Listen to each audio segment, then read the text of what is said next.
Good morning guys, welcome to my YouTube channel moms village recipes. ನಾನಿವತ್ತು ಇನ್ನೊಂದು ವಿಡಿಯೋದೊಂದಿಗೆ ನಿಮ್ಮ ಮುಂದೆ ಬಂದಿದ್ದೇನೆ. ನನ್ನ ವಿಡಿಯೋಸ್ ಇಷ್ಟ ಆಗ್ತಿದ್ರೆ ಪ್ಲೀಸ್ ನನ್ನ ಚಾನಲನ್ನು ಸಬ್ಸ್ಕ್ರೈಬ್ ಮಾಡಿಕೊಂಡು ನನಗೆ ಸಪೋರ್ಟ್ ಮಾಡಿ. ನನ್ನ ಚಾನಲ್ನಲ್ಲಿ ಲಾಂಗ್ ವೀಡಿಯೋಸ್ನ ಜೊತೆಗೆ ಶಾರ್ಟ್ ಕುಕಿಂಗ್ ವೀಡಿಯೋಸ್ ಕೂಡ ಅಪ್ಲೋಡ್ ಆಗ್ತಾ ಇರುತ್ತೆ. ಅದನ್ನು ಕೂಡ ಚೆಕ್ಔಟ್ ಮಾಡಿಕೊಂಡು ನನಗೆ ಸಪೋರ್ಟ್ ಮಾಡಿ. ನನ್ನ ವೀಡಿಯೋಸ್ ತುಂಬಾ ಪರ್ಫೆಕ್ಟ್ ಇಲ್ಲದೆ ಇರ್ಬೋದು, ಕೆಲವೊಂದು ತಪ್ಪುಗಳು ಆಗಬಹುದು. ಅದನ್ನೆಲ್ಲ ನಾನು ಸರಿಪಡಿಸ್ಕೊಂಡು ಮುಂದಿನ ದಿನಗಳಲ್ಲಿ ಒಳ್ಳೆ ಕಂಟೆಂಟನ್ನು ಕೊಡೋಕ್ಕೆ ಟ್ರೈ ಮಾಡ್ತೀನಿ. ನನ್ನ ಈಗಿನ 2 ವೀಡಿಯೋಸನ್ನು ತುಂಬ ಜನರು ನೋಡಿದ್ದಾರೆ, ಆದರೆ ತುಂಬ ಕಡಿಮೆ ಜನರು ಸಬ್ಸ್ಕ್ರೈಬ್ ಮಾಡ್ಕೊಂಡಿದ್ದಾರೆ. ಪ್ಲೀಸ್ ನನ್ನ ಚಾನಲನ್ನು ಸಬ್ಸ್ಕ್ರೈಬ್ ಮಾಡಿಕೊಂಡು ನನಗೆ ಸಪೋರ್ಟ್ ಮಾಡಿ. ಮುಂದೆ ಇನ್ನಷ್ಟು ಒಳ್ಳೆ ಕಂಟೆಂಟ್ನೊಂದಿಗೆ ನಿಮ್ಮ ಮುಂದೆ ಬರ್ತೇನೆ. ಇವತ್ತು ನಾನು ನಮ್ಮ ತೋಟದಲ್ಲಿ ಯಾವ ಹಣ್ಣಿನ ಗಿಡಗಳಿದೆ ಅನ್ನೋದನ್ನು ನಿಮಗೆ ಪರಿಚಯ ಮಾಡಿಸಲಿಕ್ಕೆ ಬಂದಿದ್ದೇನೆ. ಇದು ನಮ್ಮ ತೋಟ. ಮೊನ್ನೆಯ ವಿಡಿಯೋದಲ್ಲಿ ನೋಡಿದ ತೋಟ ಅಲ್ಲ ಇದು ನಮ್ಮ ಮನೆಯ ಮುಂದೆ ಇರುವಂತಹ ಇನ್ನೊಂದು ತೋಟ. ಈ ತೋಟಕ್ಕೆ ಬರಲಿಕ್ಕೆ ಸರಿಯಾದ ಅಂದರೆ ಸ್ವಲ್ಪ ಕಷ್ಟನೇ. ತುಂಬ ಹುಲ್ಲು ಪೊದೆ ಎಲ್ಲ ಬೆಳ್ಕೊಂಡಿದೆ. ಫಸ್ಟ್ ಬರುವಾಗಲೇ ನಮಗೆ ಸಿಗೋದು ಈ ಕಬ್ಬಿನ ಗಿಡ. ಸ್ವಲ್ಪ ಹಣ್ಣಿನ ಗಿಡಗಳನ್ನು ಇಲ್ಲಿ ನೆಟ್ಟಿದ್ದೇವೆ ಈ ತೋಟದಲ್ಲಿ. ಈ ಕಬ್ಬಿನ ಗಿಡಕ್ಕೆ ಒಂದು 4 ವರ್ಷದಿಂದ ಇದೆ ಈ ಕಬ್ಬಿನ ಗಿಡ. ಅಂದರೆ ನಾವು ಅದನ್ನು ಜಾಸ್ತಿಯಾಗಿ ಬೆಳೆಸಲಿಲ್ಲ. ತಂದಂತಹ ಒಂದು ಕಬ್ಬಿನ ಕೋಲನ್ನು ಅಪ್ಪ ಅಲ್ಲಿ ನೆಟ್ಟಿದ್ರು. ಸೊ ಹಾಗಾಗಿ ಕಬ್ಬು ಆಗಿದೆ ಅದರಲ್ಲಿ. ಅದನ್ನು ನಾವು ಪೂಜೆಗೆಲ್ಲ ಬಳಸ್ತೀವಿ. ಇಲ್ಲಿ ನೋಡ್ಬೋದು, ಇದು ಸಣ್ಣ ಗಿಡಗಳು, ಅಂದರೆ ಅಡಿಕೆಯ ಸಣ್ಣ ಗಿಡಗಳು. ಈ ವರ್ಷ ಅಷ್ಟೇ ಅಡಿಕೆ ಬಿಟ್ಟಿದೆ. ತುಂಬ ಒಂದು 2-3 ವರ್ಷ ಆಗಿರ್ಬೋದು ಅಷ್ಟೇ.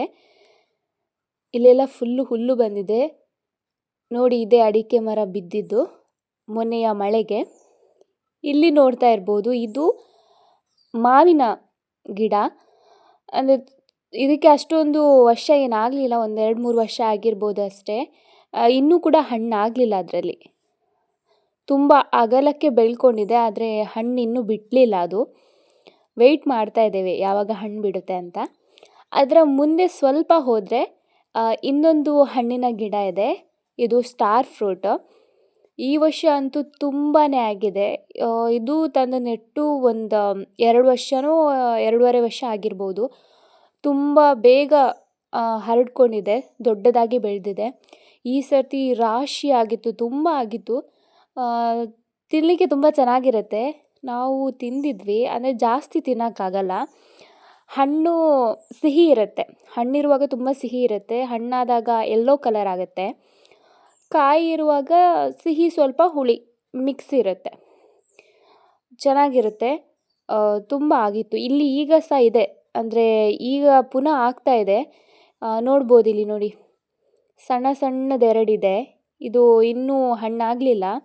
ಈ ರೇಂಜಲ್ಲಿರುವಾಗ ತಿಂದರೆ ಇದು ಕಹಿ ಇರುತ್ತೆ. ಇದಕ್ಕಿಂತ ಸ್ವಲ್ಪ ದೊಡ್ಡದಾಗಬೇಕು, ಆಮೇಲೆ ಅದು ಸ್ವಲ್ಪ ಸಿಹಿ ಹುಳಿ ಆಗುತ್ತೆ. ಈ ಕಡೆ ಸೈಡು ತುಂಬ ಇದೆ, ಹಣ್ಣಾಗಿದೆ, ಮೇಲಿದೆ ಅದು. ಅಲ್ಲಿ ನೋಡಿ ಕಾಣಿಸ್ತಾ ಇದೆಯಾ ಯೆಲ್ಲೋ ಕಲರ್. ಕೆಳಗಡೆ ಸಹ ಇದೆ, ಆದರೆ ಅದು ಏನಂದರೆ ಎಲೆ ಮತ್ತು ಹಣ್ಣು ಒಂದೇ ಥರ ಇರೋದೆ. ಅಂದರೆ ದೂರದಿಂದ ನೋಡಿದರೆ ನಮ್ಗೆ ಕಾಣಿಸೋದಿಲ್ಲ. ಇಲ್ಲಿ ನೋಡಿ, ಇದು ಹಣ್ಣಾಗಿದೆ, ಪರ್ಫೆಕ್ಟ್ ಹಣ್ಣಾಗಿದೆ. ಇದು ತಿಂದರೆ ತುಂಬ ಒಂಥರ ಜ್ಯೂಸಿ ಆಗಿರುತ್ತೆ. ಅಂದರೆ ಹುಳಿ ಅಷ್ಟೊಂದು ಇರಲ್ಲ, ಇದು ಸಿಹಿ ಸ್ವಲ್ಪ ಹುಳಿ ಇರುತ್ತೆ, ಮಿಕ್ಸಿಂಗ್ ಚೆನ್ನಾಗಿರುತ್ತೆ ತುಂಬಾ. ಇದು ಜಾಸ್ತಿ ತುಂಬ ತಿನ್ನಲಿಕ್ಕಾಗಲ್ಲ, ತಿನ್ಬೋದು, ದಿನಕ್ಕೊಂದು 2 ತಿನ್ಬೋದು. ತುಂಬ ಆಗಿದ್ದರಿಂದ ನಾವು ನಮ್ಮ ನೇಬರ್ಸ್ಗೆಲ್ಲ ಕೊಟ್ವಿ, ಅವರಿಗೆಲ್ಲ ತಗೊಂಡು ಹೋಗಲಿಕ್ಕೆ. ಅಮ್ಮ ಒಂದು ಸತಿ ಇದ್ರದ್ದು ಪದಾರ್ಥ ಮಾಡಿದರು.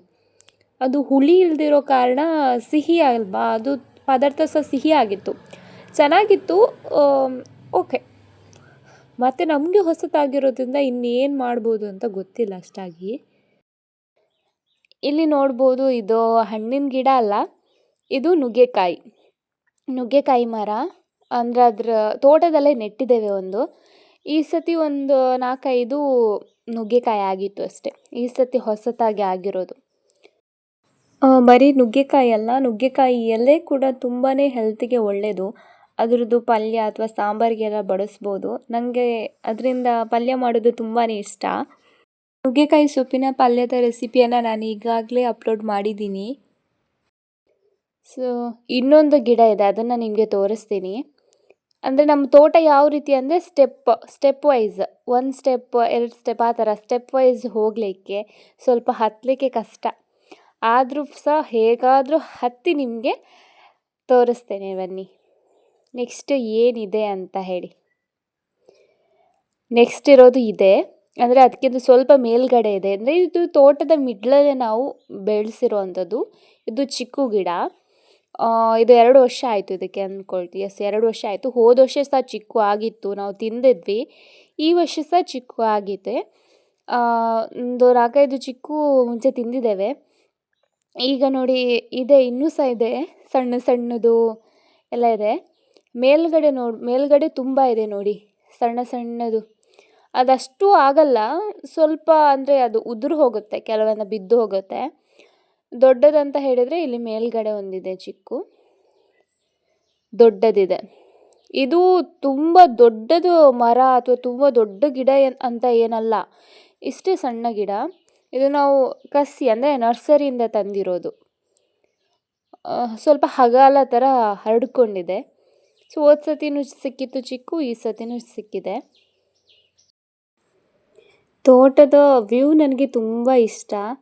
ಈ ಥರ ಸ್ಟೆಪ್ ವೈಸ್ ಇರೋದ್ರಿಂದ ಅದು ನೀಟಾಗಿ ಚೆನ್ನಾಗಿ ಕಾಣಿಸುತ್ತೆ. ನಾವು ನೋಡುವಾಗ ನಮಗೆ ಒಂಥರ ಖುಷಿ ಅನಿಸುತ್ತೆ. ಸೊ ಇನ್ನೊಂದು ಗಿಡ ಈ ತೋಟದಲ್ಲೇ ಇದೆ, ಅದು ಸಣ್ಣ ಗಿಡ, ಈ ವರ್ಷ ನೆಟ್ಟಿರೋದು. ಅದನ್ನು ತೋರಿಸ್ತೀನಿ ಬನ್ನಿ. ಎಲ್ಲಿದೆ ಅದು? ಇಲ್ಲಿ. ಇದು ನಾವು ಜಾಂಬು ಅಂತ ಹೇಳ್ತೇವೆ ನಮ್ಮ ಭಾಷೆಯಲ್ಲಿ. ಜಂಬು ನೇರಳೆ ಅಂತ ಹೇಳ್ತೇವಲ್ಲ, ವೈಟ್ ಕಲರ್ ಪಿಂಕ್ ಕಲರ್ ಎಲ್ಲ ಆಗುತ್ತಲ್ಲ ಅದು. ಇದರಲ್ಲಿ ನಾವು ಈ ವರ್ಷ ತಂದು ನೆಟ್ಟಿದ್ದು ನರ್ಸರಿಯಲ್ಲಿ. ತರುವಾಗಲೇ ಒಂದು ಗೊಂಚಲಷ್ಟು ಸಣ್ಣ ಸಣ್ಣದು ಇತ್ತು, ಜಾಂಬುದು ಇದಿತ್ತು. ಬಟ್ ಅದು ಉದುರಿ ಹೋಗಿದೆ, ಈಗ ಆಗಲಿಲ್ಲ ಈ ವರ್ಷ. ನೋಡಿ ಹೇಗೆ ಹಿಂಗಾರ ಹರಳ್ಕೊಂಡಿದೆ ಅಂತ ಹೇಳಿ. ಇದು ಇನ್ನೊಂದು ಗಿಡ, ಇದು ಪುನರ್ಪುಳಿ ಅಂತ ನಾವು ಹೇಳ್ತೇವೆ, ಕೋಕಮ್. ಪುನರ್ಪುಳಿದು ಸಣ್ಣ ಗಿಡ. ಮುಂಚೆಯಲ್ಲಿ ದೊಡ್ಡ ಮರ ಇತ್ತು, ಅದು ಸತ್ತೋಗಿದೆ. ಈಗ ಇನ್ನೊಂದು ಪುಟಾಣಿ ಗಿಡ ಇದೆ. ಇದರಲ್ಲಿ ದೊಡ್ಡದಾದಮೇಲೆ ಒಂದು ಕೆಂಪು ಕಲರ್ ಒಂದು ಹಣ್ಣಾಗತ್ತೆ. ಅದನ್ನು ಒಳಗಿದ್ದು ಎಲ್ಲ ಬೀಜ ತೆಗೆದುಬಿಟ್ಟು ಅದನ್ನು ಒಣಗಿಸಿ ಯೂಸ್ ಮಾಡೋದು. ಅಂದರೆ ಪಿತ್ತ ಎಲ್ಲ ಆಗಿರುತ್ತೆ, ಅದಕ್ಕೆಲ್ಲ ತುಂಬಾ ಒಳ್ಳೆಯದಿದು. ಅದರ ಸಿಪ್ಪೆಯನ್ನು ನೀರಲ್ಲಿ ಹಾಕಿ ಕುಡಿಬೇಕು, ತುಂಬ ಒಳ್ಳೆಯದಾಗತ್ತೆ. ಮತ್ತು ಅದರದ್ದು ಸಾಂಬಾರು ಕೂಡ ಮಾಡ್ಬೋದು, ಸಾಂಬಾರು ಕೂಡ ಚೆನ್ನಾಗಾಗತ್ತೆ. ಮತ್ತು ನಾವು ಏನು ಮಾಡ್ತೀವಿ, ಅಮ್ಮ ಇದರದ್ದು ಎಲೆ ಇರುತ್ತಲ್ಲ, ಎಲೆ ಚಿಗುರಿದ್ದು ಚಟ್ನಿ ಕೂಡ ಮಾಡ್ತಾರೆ ಕೆಲವೊಮ್ಮೆ, ಅದು ಕೂಡ ಒಳ್ಳೆಯದಾಗತ್ತೆ. ಕೆಲವ್ರಿಗೆ ಗೊತ್ತಿದೆಯಲ್ಲೋ ಗೊತ್ತಿಲ್ಲ, ನಾವು ಮಾಡ್ತೇವೆ, ಚೆನ್ನಾಗಾಗುತ್ತೆ ಅದರದ್ದು. ಇದು ಪುನರ್ಪುಳಿ ಗಿಡ. ಇದರಿಂದ ಸ್ವಲ್ಪ ಮೇಲೆ ಹೋದರೆ ಇನ್ನೊಂದು ಮಾವಿನ ಗಿಡ ಇದೆ. ಇದು ಅಂದರೆ ಮನೆ ಮೇಲ್ಗಡೆ ಇರೋದು. ಇದು ಸಣ್ಣ ಗಿಡನೇ, ಇದು ಕೂಡ ನರ್ಸರಿಯಿಂದ ತಂದಿದ್ದು. ಸ್ವಲ್ಪ ದೊಡ್ಡದಾಗಿದೆ, ಇನ್ನೂ ಏನೂ ಆಗಲಿಲ್ಲ. ಈ ತೋಟದಲ್ಲಿ ಇದಿಷ್ಟೇ. ಮನೆ ಹಿಂದ್ಗಡೆ ತೋಟದಲ್ಲಿ ಇಲ್ಲೊಂದು ಮರ ಇದೆ ಮಿಡ್ಲಲ್ಲೇ, ಇದು ನೇರಳೆ ಹಣ್ಣಿನ ಮರ. ಸೊ ನೋಡ್ಬೋದು, ಇದು ಸ್ವಲ್ಪ ದೊಡ್ಡದಾಗಿದೆ ಅಷ್ಟೇ, ಇನ್ನೂ ನೇರಳೆ ಹಣ್ಣು ಆಗಲಿಲ್ಲ. ನೇರಳೆ ಹಣ್ಣು ತುಂಬಾ ಜೀವಕ್ಕೆ ಒಳ್ಳೆಯದು. ಇನ್ನು 1-2 ವರ್ಷದಲ್ಲಿ ಆಗ್ಬೋದು ಅಂತ ಅಂದ್ಕೊಳ್ತೇನೆ. ನಾವು ಚಿಕ್ಕವರಿರ್ಬೇಕಾದ್ರೆ ಒಂದು ಮರದಲ್ಲಿ ಆಗ್ತಾಯಿತ್ತು, ಅವಾಗೆಲ್ಲ ಅದನ್ನು ಇಷ್ಟಪಡ್ತಾ ಇರಲಿಲ್ಲ ನಾನು.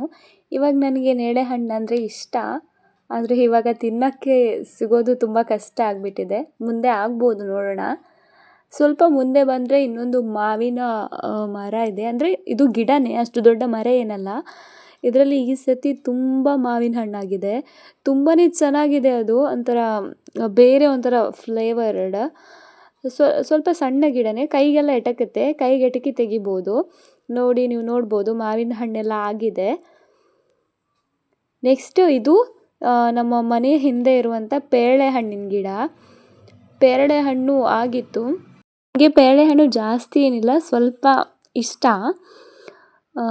ಇದು ನಮ್ಮ ಮನೆ ಮುಂದೆ ಇರುವಂಥ ಇನ್ನೊಂದು ಗಿಡ ಸೀತಾಫಲ. ತುಂಬ ಜನರಿಗೆ ಗೊತ್ತಿರ್ಬೋದು, ಕೆಲವರಿಗೆ ಗೊತ್ತಿದೆಯೋ ಅಲ್ವೋ ಗೊತ್ತಿಲ್ಲ. ಈ ವರ್ಷ ತುಂಬ ಆಗಿತ್ತು. ನನಗೆ ತುಂಬ ಇಷ್ಟ ಸೀತಾಫಲ ಅಂತ ಹೇಳಿದ್ರೆ. ಜಾಸ್ತಿ ಆಗಿತ್ತು, ಎಲ್ಲ ಕೊಯ್ದು ಖಾಲಿ ಮಾಡಿದ್ದೇವೆ. ಇನ್ನೂ 1-2-3 ಅಷ್ಟೇ ಉಳಿದಿದೆ. ನಾವು ನೆಟ್ಟಂಥ ಗಿಡ ಅಲ್ಲ, ಅದಾಗಿ ಬೀಜ ಬಿದ್ದು ಆಗಿರುವಂಥದ್ದು. ಇನ್ನೊಂದು ಗಿಡ ಅಂತ ಹೇಳಿದರೆ ಲೆಮನ್. ಇದು ಕೂಡ ನಾವು ನೆಟ್ಟಿಲ್ಲ, ಅದಾಗಿಯೇ ಆಗಿದೆ. ಚೆನ್ನಾಗಿದೆ ಇದು ಗಿಡ. ಇನ್ನೊಂದು ನಮ್ಮ ಮನೆಯಲ್ಲಿ ಜಾಸ್ತಿ ಇರುವಂಥ ಫ್ರೂಟ್ ಅಂತ ಹೇಳಿದರೆ ಪಪ್ಪಾಯಿ. ಇದು ಪಪ್ಪಾಯಿ ಗಿಡ. ಇದರಲ್ಲೂ ತುಂಬ ವೆರೈಟೀಸ್ ಇದೆ. ಆರೆಂಜ್ ಕಲರ್, ರೆಡ್ ಕಲರ್ ಎಲ್ಲ ಇದೆ. ಇದು ತುಂಬ ಇಷ್ಟ ನನಗೆ.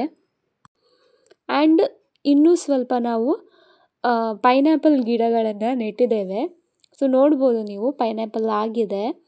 ಇದು ನಮ್ಮ ಒಂದು ತೆಂಗಿನಕಾಯಿ ಮರದ ಬುಡದಲ್ಲಿ ಆಗಿರುವಂಥದ್ದು ಪೈನಾಪಲ್. ನೋಡಿ ಆ ಕಡೆ ಸೈಡ್ ಸಹ ಪೈನಾಪಲ್ ಗಿಡಗಳಿದೆ. ಮುಂಚೆ ತುಂಬ ಇತ್ತು ಪೈನಾಪಲ್ ಗಿಡ, ಈಗ ಸ್ವಲ್ಪ ಕಡಿಮೆ ಆಗಿದೆ. ನನಗೆ ಪೈನಾಪಲ್ ತುಂಬ ಇಷ್ಟ. ಸೊ ಗಾಯ್ಸ್, ಇದಿಷ್ಟು ನಮ್ಮ ತೋಟದಲ್ಲಿರುವಂತಹ ಹಣ್ಣುಗಳ ಪರಿಚಯ. ಸೊ ಈ ವಿಡಿಯೋ ನಿಮಗೆ ಇಷ್ಟ ಆಗಿದ್ದರೆ ಪ್ಲೀಸ್ ನಮ್ಮ ಚಾನಲನ್ನು ಸಬ್ಸ್ಕ್ರೈಬ್ ಮಾಡಿಕೊಂಡು ನಮಗೆ ಸಪೋರ್ಟ್ ಮಾಡಿ. ಥ್ಯಾಂಕ್ ಯು ಸೋ ಮಚ್ ಇಲ್ಲಿವರೆಗೆ ನನ್ನ ವೀಡಿಯೋಸನ್ನು ನೋಡಿದ್ದಕ್ಕೆ.